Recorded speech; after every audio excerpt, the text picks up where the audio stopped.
As I said, continuing our series on Revelation tonight. Last week we looked at a couple of Jesus' letters that he wrote to churches that were struggling. And they were struggling in a couple of different ways. And tonight we're looking at churches that I'm calling they're compromising. So there's a bunch of churches in there. And as I thought about this, and we're going alongside a study series that we're looking at on Tuesday nights. And we'll be digging deeper more into this. But as I thought about what does it mean to compromise? And to be honest, I kind of think that that's a good thing to compromise. I've been married for about 15 years. There's no way I'd be married for 15 years without compromising. In fact, my early years of marriage weren't great. It took a lot of effort to compromise with someone who's different from me. Me and my wife are different in many, many ways. I love seafood, she hates seafood. I love coffee, she hates coffee. There's multiple things where we just differ on. And we just compromise. And compromise is part of being in a relationship with someone. If you want to be in a relationship with one, you've got to learn to compromise. And so compromising can be great. It can bring people together. But it can also be unhealthy. It can also be unhealthy. Now, one definition of compromising is accepting standards lower than is desirable. So that would be what an unhealthy compromise could look like. Accepting standards which are lower than what we want, than is desirable. Maybe that's how we end up in bad situations in our life. It can be because we've compromised what we intended to do, who we intended to be. Perhaps we find ourselves at the end of uni semester, perhaps we failed an exam, maybe, and we never intended to, but we got there. We compromised our study by being distracted, or maybe we allowed other things to steal our focus. You know, compromising can be unhealthy when we end up doing things that we don't intend to do in the first place. You know, we've accepted a standard lower than what we intended. And that's what we mean by compromising churches tonight. Churches that have compromised their faith in Jesus. They've embraced things that weren't to the calling that Jesus had for their life. Or even their beliefs about Jesus. They've compromised them in the way they live, the way they act. And I don't think any of us intends to do that with our faith. Yet it's easy to be distracted. It's easy to be led astray by things that steal our focus, our energy, our time, our relationships. And so we're going to look at some of the things that Jesus says to these churches, because I think there's some key things that he says to these churches that I think are really helpful for us in our own lives. And we'll go through the churches. Now, there's a few churches that Jesus lists in Revelation. I think I've got a map up there. And Revelation is really a book set in time. It's set in the first century. And we looked at this last week, that the letter of Revelation, Jesus, in the beginning, he lists the churches that he wants this letter to be sent to. And he lists them in the order that they're located on the map. So you can see those blue dots there in Turkey. They're the Google pins of the ancient cities that are listed in Revelation. Now, Ephesus is in the bottom left corner. And that's listed first in Revelation. So Jesus lists that church first. And then, I should mention that the Isle of Patmos is just to the south west of that in the ocean. So John's sitting out there. He's been exiled by the Roman governor, and he's out there. He's going to send this letter to these churches. So he starts with Ephesus. It's listed first. We then go up and around, and it's all listed in order if you take a clockwise circle around those dots, which I think is pretty cool, finishing in Laodicea, which is in the bottom right-hand corner of those pins. I find that really helpful to understand, because Revelation was actually sent to believers. It wasn't something that's just symbolic. It was sent to a group of people at a particular time to bring correction, to bring hope. And it's what we're going to be looking at tonight. It's actually a message set in time to people. And so Jesus says this to the church. So we're going to pick out a couple of these churches, and I'm just going to read the parts, and we'll have it on the screen. Read the parts that Jesus says. He describes how they're compromising, because I think this is really helpful for us. So Jesus says to the church in Ephesus, he says, I know all the things you do. I've seen your hard work and your patient endurance. I know you don't tolerate evil people. You have examined the claims of those who say they are apostles but are not, You have discovered they are liars. You have patiently suffered for me without quitting. That's all good stuff, isn't it? All good stuff. Then we get to verse 4. But I have this complaint against you. You don't love me or each other as you did at first. Jesus is pretty hard here, although he does give a lot of encouragement, doesn't he?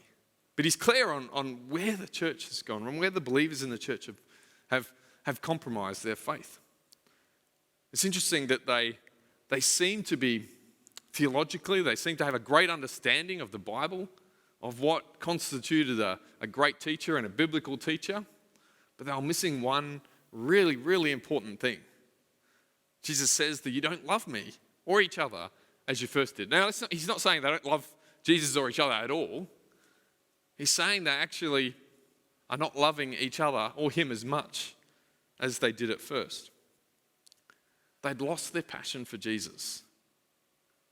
Their understanding of God was great, but they'd lost that fire. They'd lost that passion to love each other and to love Jesus.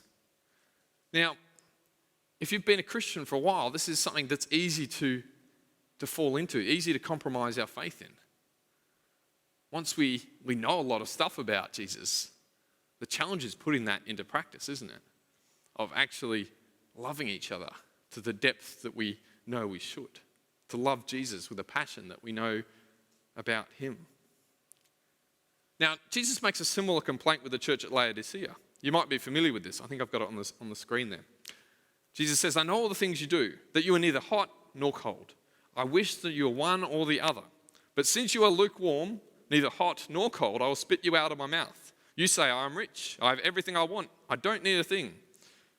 And you don't realize that you are wretched and miserable and poor and blind and naked. So I advise you to buy gold from me, gold that has been purified by fire. Then you'll be rich. Also buy white garments from me, so that you will not be shamed by your nakedness, and ointment for your eyes, so that you'll be able to see. Laodicea was a town that's situated not on a water source. It was situated away from a water source, a hot spring. And so by the time the water source was carried in via an aqueduct, it was not hot anymore. It was just lukewarm. And lukewarm water in the ancient world is terrible because it grows bugs. But what Laodicea did have going for it was amazing wealth. In fact, there was an earthquake about 60 AD, and Laodicea didn't need any help from Rome to get back up on its feet. It actually had enough wealth within the town to rebuild itself. It was wealthy. But a similar situation to Ephesus, really, although slightly different. Jesus says that you have everything, but what you don't have is things I can give you, which I think is really, it's really hard-hitting, particularly for us in our generation, being one of the wealthiest generations to live on the earth. You know, we are so comfortable. It's easy to forget how much we need Jesus in our life, to be comfortable with where we're at. When we first place our faith in Jesus, we're probably super excited, super on fire for Jesus as we discover new things about him and his word. But it's easy when life gets hard to become dull, like the believers in Laodicea, to become lukewarm, to start to think that we don't need Jesus, or we don't need him as much. It's easy when we turn to Jesus to see him sort out our life. And then once our life becomes easier, it's easy then to start to forget where we've come from, to forget we need to be dependent on him. If we stop growing as a follower of Jesus, if you stop investing in your personal time with Jesus, you'll start to become the same temperature as those around you. Lukewarm, perhaps. So in terms of compromising churches, these first churches that I've mentioned are compromising by walking away from their passion for Jesus, walking away from their personal time with Jesus, that relationship. And that's one way that we can all compromise our faith. It might not look like that to others around us. We might be able to cover over it for a while. But eventually that's going to start to show in how we're feeling, in how we're living for Jesus. It's interesting, the next couple of churches, we look at the church of Pergamon. And there were some issues in Pergamon, and we've got it on the screen there. Jesus says, "You tolerate some among you whose teaching is like that of Balaam, who showed Balak how to trip up the people of Israel. He taught them to sin by eating food offered to idols and by committing sexual sin. In a similar way, you have some Nicolaitans among you who follow the same teaching." And we'll look at this more on Tuesday night, because there's a little bit in this. There's a whole story coming from the book of Numbers, which Jesus is alluding to. And as I said, Revelations is a little bit like a third or fourth year uni level unit. There's a lot of references to the Old Testament. So we'll look at that a little bit deeper on Tuesday night. But the Nicolaitans are an interesting little sect that grew up in Christianity in the first century. And there's a couple of things about them. They like to justify their actions by being free from the law. So, we have the Ten Commandments, we've got the laws of Judaism, the 617, I think. I might have got that number wrong. But there's a whole bunch of laws that the Jews had so that they could obey the Ten Commandments. Now, of course, Christianity comes along, Jesus comes along and says, hang on a sec, love God, love others. That's pretty much sums up everything, all the Torah. The Nicolaitans took that to the extreme. And they were saying, hang on a second, we can do whatever we want in the name of love. And so early Christians used to have what's called a love feast, which I guess is another term we would say for communion, except it was a little bit more extravagant. They'd eat a meal together, they'd call it a love feast, and this love feast became an ultimate expression of love, and there was sexual immorality and things like that happening as part of this. That's how they justified it, was by saying, hey, we're free to love each other because we're loving Jesus. That sounds extreme, but I can tell you that we're all really good at justifying things in our own life. We're all really good at it.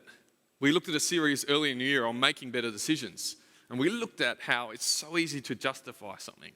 Justify buying something, justify doing something. If our heart's set on it, we'll find a way to justify it as being the right thing to do. No one's immune to that. It's just human nature. We do that. We put blinders on. I'm great at launching into projects with blinders on and not really thinking about what I'm doing. I need to take a step back.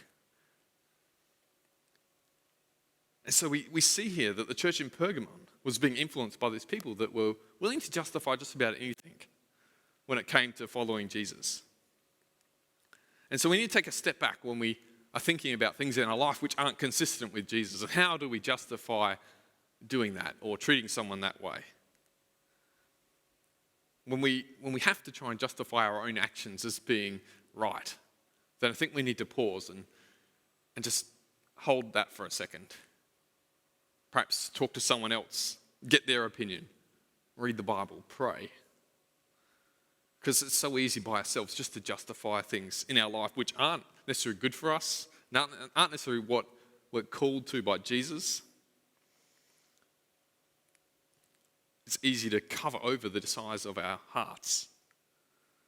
We talked a little bit about finance just before, about the sacrifice of giving. And of course, where you give your money to, the Bible tells us there your heart will be also. And so one way we can look at compromising is, where are we putting our money to? Where are we putting our finances to? Where is our heart moving towards? What direction is it going in?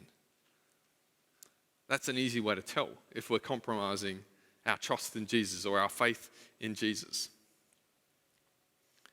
Now, there's two more churches that Jesus addresses here. And that's the church of Sardis and Thyatira. And we're just going to look at those as well. Now, Jesus says to the church in Sardis, he says, I know all the things you do, and that you have a reputation for being alive, but you are dead. Wake up, strengthen what little remains, for even what is left is almost dead. I find that your actions do not meet the requirements of my God. Now, if the other letters before that weren't pretty blunt, then this is like very blunt, isn't it? This is like, you couldn't say it any more clearly, Jesus.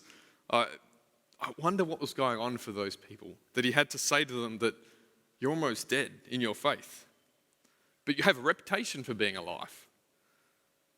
I wonder what Jesus was going on there. We unfortunately don't have a lot of history that talks about this. But I think as a Christian, if I'm not spending time with God, I feel a little bit like what Jesus described there. I feel like maybe people from the outside don't know, but on the inside I feel a little bit like a hollow shell. And I've gone through seasons in my life where I feel quite dry, where I feel like I'm not spending the time with God that I should do. And I wonder if that's what Jesus is referring to here. It's easy in our walk with Jesus to appear to be doing the right things, yet on the inside feel dead, dry, not connecting with Jesus.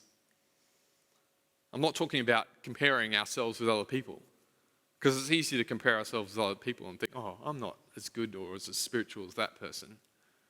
No, I'm talking about how we're actually feeling on the inside in our relationship with God. Are we spending time with Jesus regularly? Are we praying? Are we telling him about the problems in our life? Are we keeping them to ourselves? Jesus is pretty blunt here. Your actions don't meet the requirements of our God, and the requirements of being a believer is to love Jesus, to spend time with him.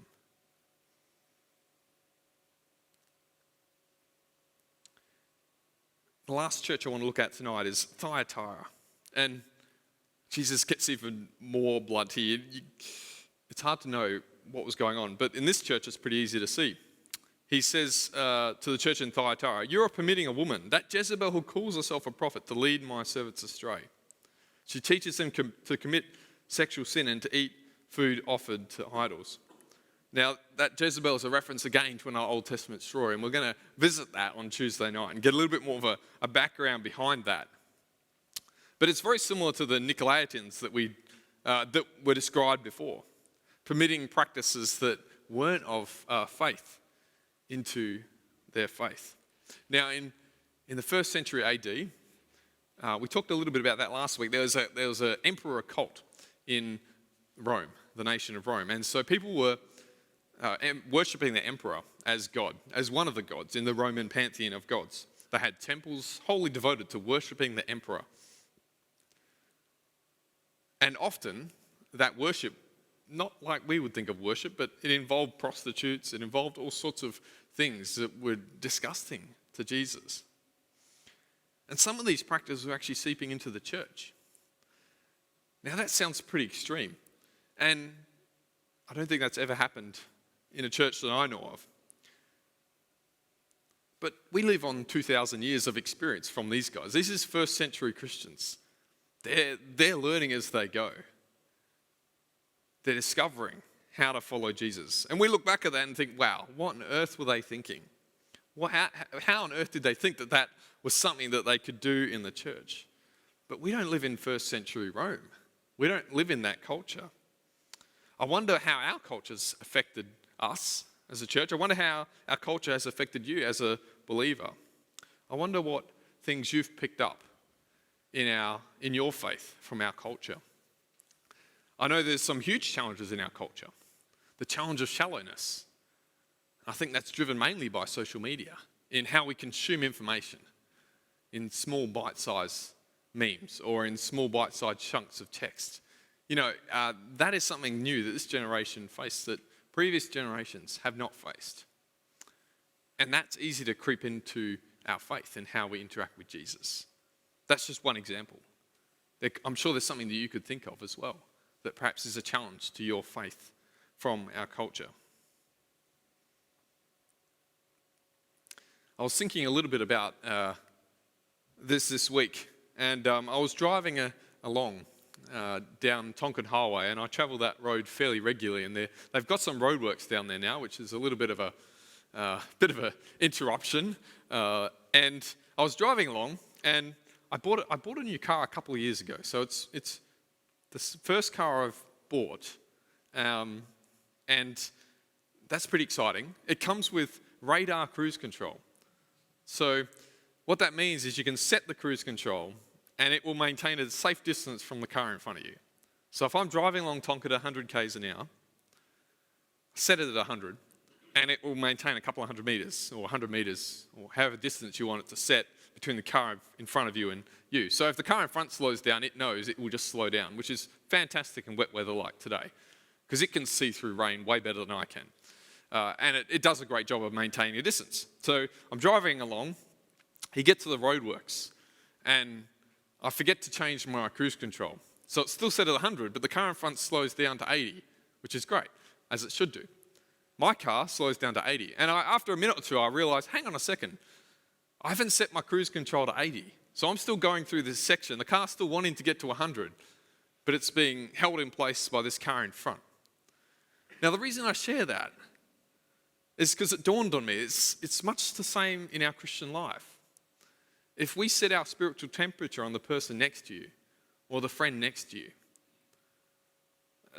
they can lead you astray or they can encourage you. Now, as you get older in faith and in life, you discover that friends move away for jobs, for family. They get married, they're less available. And if we only set our spiritual temperature and our relationship with God on the friends around us, then that's setting ourselves up to fail a little bit, isn't it? And so, like the car, I needed to set it to the right speed limit so it would maintain its right speed limit, no matter what was happening around it.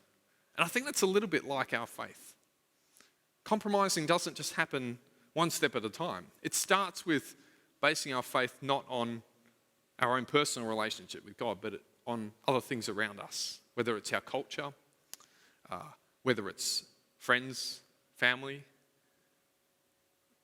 An external influence allows us to be influenced in ways that are good. Christian community is great. But if that's all we've got influencing our relationship with Jesus, then we might be setting ourselves up to compromise our faith, just like some of these churches did in the New Testament that Jesus talks about. So I want to encourage you.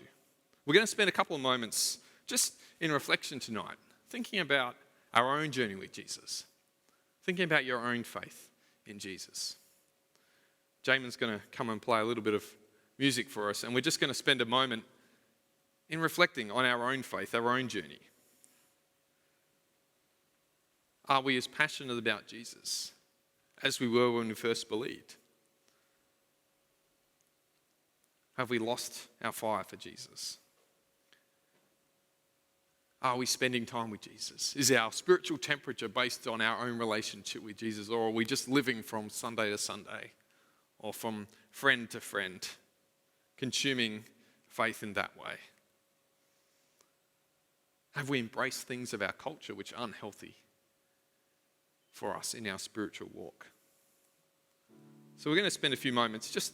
I encourage you to sit and reflect. Perhaps this is an opportunity to realign your faith in Jesus and his calling on your life. Because that's really what his letter to the churches was. An opportunity to realign their faith with what Jesus was calling them to do as a church and as individuals. And as we sit in God's presence here, let the light of Jesus shine in your heart, revealing truth to you. Truth about who he is, about the things in your life that perhaps don't live up to where Jesus' standard is for your life. Things you might have compromised on. Let's spend a few moments just reflecting now, and then I'll pray as we finish.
Father, thank you that you didn't give up on those churches in Revelation, and you don't give up on us either.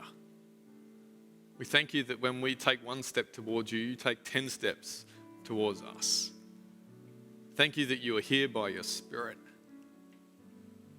right now.